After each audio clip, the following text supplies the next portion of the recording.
Thierno Birahim Aw, directeur général du CETUD, Conseil exécutif des transports urbains de Dakar. Alors aujourd'hui, vous avez présidé l'Assemblée générale du GIE Darussalam. Que peut-on retenir par rapport aux nouvelles réformes qui sont... Et également, où en êtes-vous avec le projet de réforme du parc?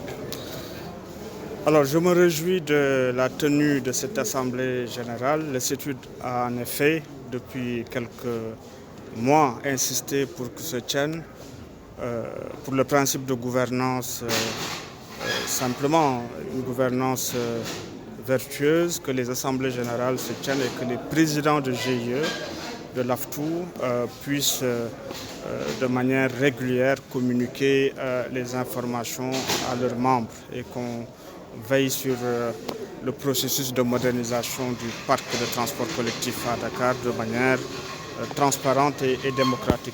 C'est l'occasion pour moi de féliciter chaleureusement au nom de M. le ministre des Infrastructures, des Transports terrestres et du désenclavement, M. Ndongo Fall, qui a été pionnier dans le processus de contractualisation et dans le processus d'ailleurs que j'ai souhaité de tenue de ces assemblées générales.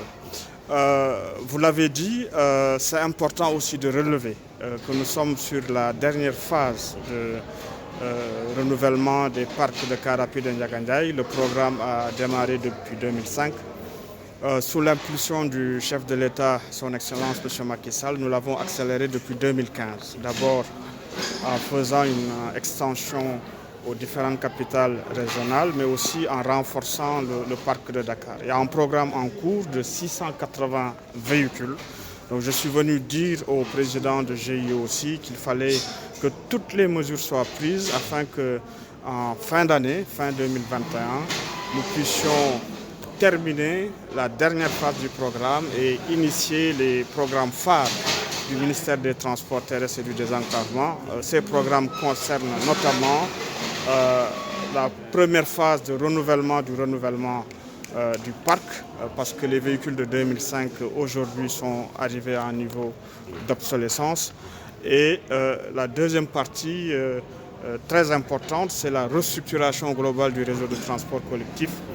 Pour ce projet majeur du chef de l'État, nous devrions aller vers un nouveau cycle de vie pour Dakar Dem Dikk et AFTU en les dotant de moyens de transport plus adéquats.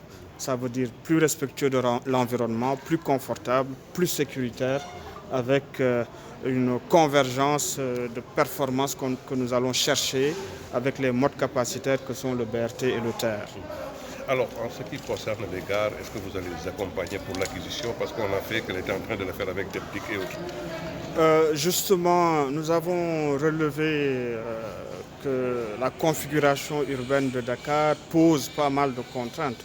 Vous le savez, du fait de sa démographie très importante et de son urbanisation galopante. Il faudrait qu'on veille à laisser des espaces pour la régulation des transports. Nous travaillons au sein du ministère sur un programme important de rehaussement de la qualité de service de ces gares. Il y aura des gares principales.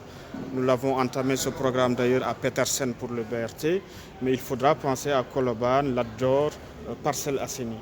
Il y a un deuxième niveau sur lequel nous pourrons travailler sur des projets de partenariat public-privé, mais surtout pour les opérateurs, il faut qu'on travaille avec Ageroute et les collectivités territoriales. Ce travail est entamé pour les doter d'outils de régulation plus adéquats avec les aménagements et les commodités nécessaires. Donc ça, ce programme se poursuit et va être clairement intensifié, je l'ai dit tout à l'heure, avec le projet que nous allons dérouler sur 2021-2023 qui porte sur les lignes de rabattement du BRT et le TER. Et pour ces lignes, naturellement, les opérateurs seront impliqués en termes d'exploitation, mais aussi de gestion de certaines infrastructures.